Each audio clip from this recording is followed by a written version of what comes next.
All right, guys, let's have some fun. So, the good liars, they always go to these Trump events and they interview Trump supporters. And, man, it's fascinating. It is fascinating to talk to MAGA. And it doesn't take much for them to just self-destruct. And that's what we're about to witness right now. Look at how simple and straightforward the line of questioning is. And look at how this MAGA guy handles it. Let's dive in. Let's go. I believe in the law. So you're a law and order guy. Well, I mean, yeah. If we don't have rules, what you got? Chaos. I have to ask, Donald Trump was just found guilty of fraud, $385 million. So? Law and order. I'm not electing a priest. I know, but does that bother you that he was found guilty of that, being a law and order person? Well, compared to what? I'm saying he did a thing that was very illegal. He owes hundreds of millions of dollars. You're a law and order guy. Does that bother you? Well, I mean, is he the only one that's ever did that? I didn't say he's the only one who ever did that. Okay, I know that. That's a loaded question. Well, it seems A to B. If you really value law and order, but Trump is guilty of crimes, does it bother you that Trump, your guy, did a fraud that is costing him nearly $400 million? Well, it bothers me, but it ain't going to deter my vote, sir.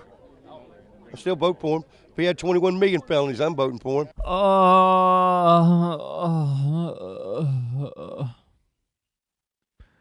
Look, guys, I got to admit something. I fancied myself the master of the deconversion. I really did. I really did.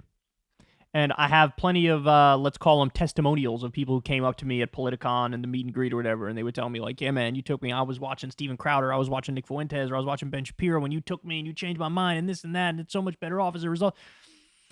When I watch this, though, it fills me with a sense of dread and nihilism.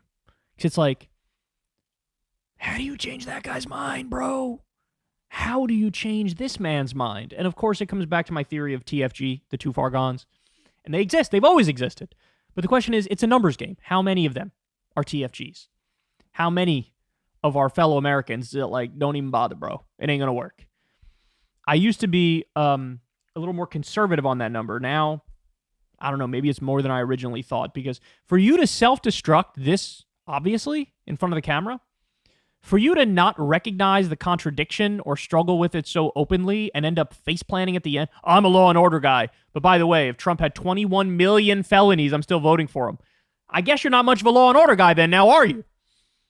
So look, here's the thing, and this is the reality. The reality is a lot of people, call a spade here, a lot of people do politics completely and utterly based on vibes.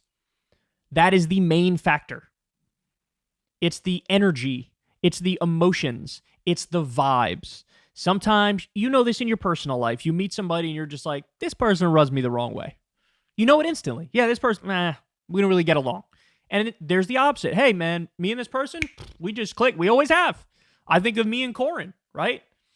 From day one, from second one, it's like, I like this guy and he likes me, right? There's just a vibe thing. And you like to think that at our best, we live in a society where we can put the energy and the vibes and the emotions aside. And when you evaluate a politician, you just go, all right, first and foremost, are you corrupt? Yes or no? Okay, let's say you pass that test. What are your policies? What do you actually believe in? Do you have a record of fighting for those things? Right? Oh, here's your list of policies, higher minimum wage, universal health care, and the wars, etc. I like this person, right? Ideally, that is how we function. That is how we function. But it's very clear that with certain segments of the population, that's just not the case. And I think a lot of the MAGA people who are still with Trump at this late date, I'm sorry, it's totally vibes. It's totally vibes. It's totally cultish. It's totally like, I just like the way he makes me feel at the rallies when he says the things and he hates the people that I hate. And that's just, it's all this, it's this little thing we got going on and I love it. And that's not to say there's none of this on the Democratic side. We've all seen the most hardcore resistance liberals who could rationalize and justify anything. They had signs in their lawns saying no human being is illegal, and then they supported Biden's executive order, which shut down asylum completely. Those are those kinds of people, right? Or suddenly, even though they say they're on the left, and then Biden arms and funds a genocide in Gaza, and they're like, yep, right on. it exists on both sides, just the vibe stuff. But we got to try to be better than that, right? We got to try to be better than that. And if we're not going to be better than that, then the only other alternative is to win the vibes war. But that's really an unwinnable war because different vibes and frequencies and wavelengths work with different kinds of people, right? Some people will like the Trump, I'm kind of shooting from the hip and I sound like I'm unfiltered and I'm a truth teller even though I'm not, right? Some people like that. Some people like the more reserved, Obama style of like, I'm a very professional sounding politician and I'm always smooth and I'm always with it. And some people like that shit. So you can't really win the vibes war. So we're stuck in this weird place of trying our fucking best day in and day out to make politics be more than just about vibes. And look, with many people, it is not about vibes, to be clear. With many, it's not. But with many, it is. And when you see somebody like this, I mean, that's clearly what it is. He proclaims, I have the value of believing in law and order. That's what I believe in. I'm all in for law and order stuff. Then he immediately gets, okay, what about the 80 trillion crimes that Trump committed? And he's like, don't care. That's my guy. So then you don't really care about law and order. Let's just call a spade a spade. Can you at least acknowledge that, right? Can you at least acknowledge that? The thing you just said you care about, you don't actually care about it. I'm sure he wouldn't, right? I'm sure he wouldn't, even though he did blast this out to the world. So beware the vibes voter. And look, I think it's a valiant thing to try to flip these people and change their minds. But at the same time, that may be a fool's errand in the long run, as much as it pains me to say. All right, guys, that's the show, y'all.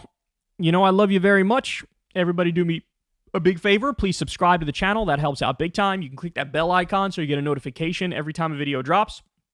You can leave a like, comment, all that fun stuff. Thank you to everybody who supports this show on Patreon. You guys make it work. Without you, it would not be possible. If you'd like to support the show on Patreon, that link's below. Remember, I've never talked to an advertiser. I'm very proud of that fact, but I'm extra reliant on you guys to pay $2 a month or $5 a month or whatever to keep this thing going. And also sign up for Crystal Kyle and Friends on Substack. That's below. We're talking to Brianna Joy Gray this week. She, of course, had a busy couple weeks, and we'll get into all that stuff. She basically got fired from the Hill for criticizing Israel. So we'll dive into that and more. All right, I love y'all, and I'll talk to you tomorrow. Peace. Hey, y'all, do me a favor and like and subscribe. It helps out big time in the algorithm. Click the bell as well for notifications when videos drop, and watch that video on screen right now. You know you want to.